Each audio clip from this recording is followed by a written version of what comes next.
What's in the box? Well, we got a big box today. And of course it says genuine GM, which is what we like. After we open the box, I'm going to give you a quick update on the progress. All right, let's get to opening this thing. It's a big one today. Actually had a final mile truck come and deliver this one. Let's pop it open. And here it is. Let's get this thing out of here. I'm sure you already know what this is. Yep, that's right. It's a GXP bumper. All right.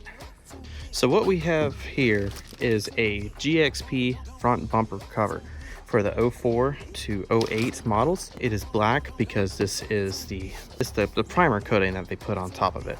A lot of companies like to scrape this stuff off. Then repaint it. So what we're gonna do is we're gonna end up getting this bumper cover repainted. Looks like I'm gonna have to buy a new emblem because this emblem is obviously a lot bigger. We're gonna have to buy some fog lights to put in there as well. Turn signals too, I believe. I think turn signals go here. I don't know. I'm gonna look at some blueprints and see exactly everything that we need to get to make this compatible. But in future videos, we're going to do a little test fit to make sure that this fits on nice and secure. Of course, in the future, we're going to paint the car a whole different color. I mean, it's probably going to be another, it's probably going to be white, just a different kind of white, probably like a pearlescent or something with some flake in it. But for now, we're just going to do this bumper the same color as the rest of the car. Some of y'all have been asking for an update about exactly what's going on with the car. Obviously, you can see we're getting the engine harness installed. Whoops. Getting all the little things corked and torqued and figured out. One of those things is the shifter cable. I cannot get the shifter cable properly secured in here. I've looked for shops that can do custom work. Everybody's saying no because it's transmission related and they don't want to do it. So I guess I'm gonna have to look for somebody on the side that knows what they're doing transmission wise to get that fixed and figured out. The biggest challenge is getting all of the piping situated in there and working around the piping for the shifter cable. Might have to run through the firewall. I don't know yet. We haven't gotten that far. Over here on this side, all the accessories are on with the exception of a tensioner pulley. I have to buy a new bolt for that. I can't seem to find it. But of course, we do not have the AC compressor down there anymore. So instead of putting a delete pulley on there, I think what I'm going to do is I'm just going to measure out for a belt and just run a belt around not having that pulley. So just shorter belt. Transmission lines are going to be ran using AN fittings, and of course this braided hose. Inside the car is where I've been keeping the trans cooler. This is a really heavy duty trans cooler. It's going to keep things nice and cool because the ideal end result of this car is I want it to be a track car, and of course transmission is going to take some beating. This is the old cooler that I use for the transmission. I mean, it still works. It's in great shape. I might use this for power steering if power steering temps become an issue in the future. Somebody did mention might having to get a custom bracket for the starter. So let's go over that real quick. The starter fits. Everything fits. Everything bolts up properly. So no worries there. Another thing is rewiring the transmission here. You got all the wires coming out of here. All the colors are there. I do have ordered a connector for the transmission, which is basically the entire transmission side of this connector that we're looking for. It's got all the wires are there. However, they're not all the same colors as those down there or those on that end either. So I'm gonna pull up some schematics, some diagrams, and figure out what needs to go where on that side to meet up with this side.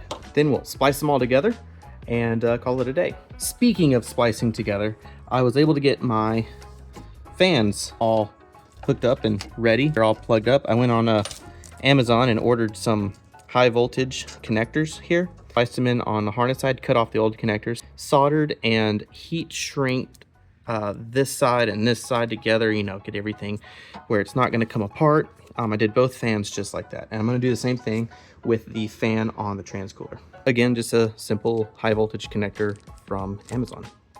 And if you do this, just make sure you order a male and female side. intercooler wise. I think what we're gonna do right now, we just want to get it running. So for the time being, I think I'm just gonna clock the turbo and just loop it into the supercharger like I did before. I do have this temperature sensor down here for charge temps. So we're gonna get some before and afters. Long-term wise, of course. Right now, I just want to go back to cars and coffee. I want to get the car running. I want to show it off. I'm proud of it. It's just a lot of work. The axles is another issue that I did myself. I put them on backwards. So simply put, you know, this axle's too short. It belongs on the other side, on the driver's side. This is the passenger side, and this is what it looks like when you accidentally swap your axles and put them on the wrong side. They just don't go in the transmission all the way, which can result in possibly, you know, breaking teeth or popping out. Essentially, you know, we need to fix this. Also, O2 sensors. Again, I don't have a cat anymore, so just two O2 sensors. One is going to be upstream, and then that's the one that's before the catalytic converter. And then the other one is just going to be for my wideband, which goes to my gauge in the car. Strictly for tunability. Again, not having cats in most states and counties is a no-no. This is a track car.